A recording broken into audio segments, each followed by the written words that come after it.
Alright, I'm going to start video 2 here.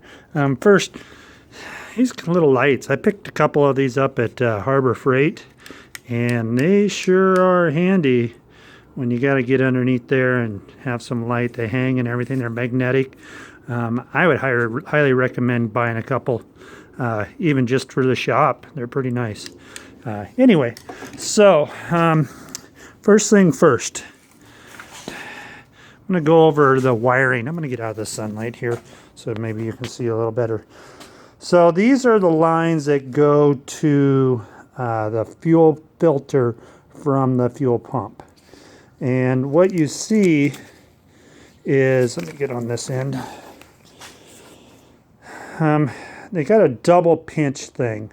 So that center thing, you have to pull it out. And make it look like that first. And then that releases one side. Then you have to pinch here, and that releases the other side, and it pops right off. So pull this out first. Be very careful because that little tab will break off. I just took a little pick, kind of bent this in and hooked it, and was able to pull it up a little bit. And then you got to get in there and pinch that, and that pops it out.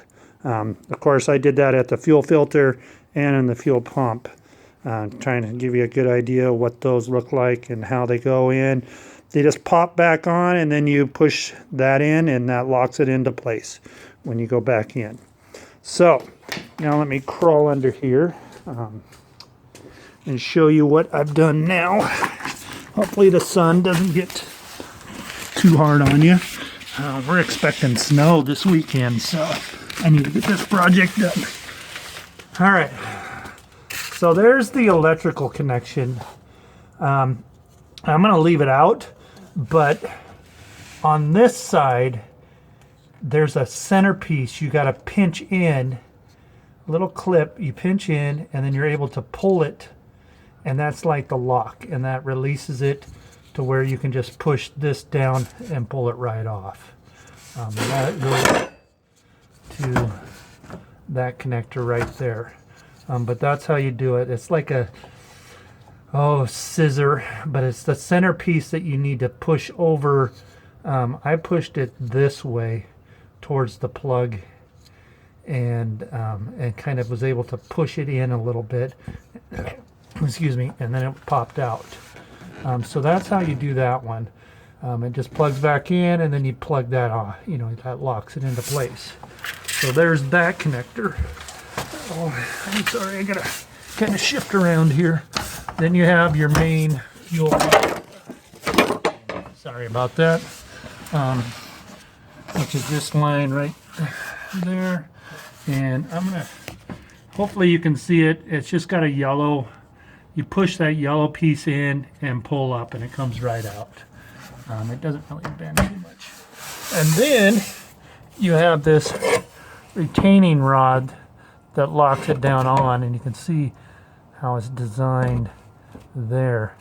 What I did is I tapped, like in that groove right there, towards the front of the vehicle, and it spun it, and then it fits in those slots, and it comes right out.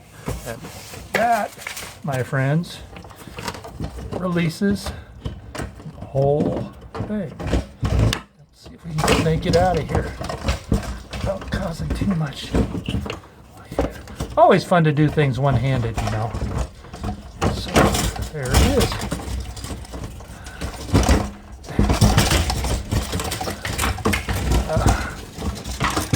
What the hell? So there's something else down in there. I'm gonna have to figure out what's going on there. Maybe it's just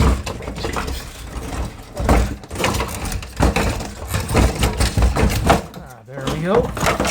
Some kind of filter thing on it, and there's the plunger. So that is the fuel pump, and they say they burn out right there at that point.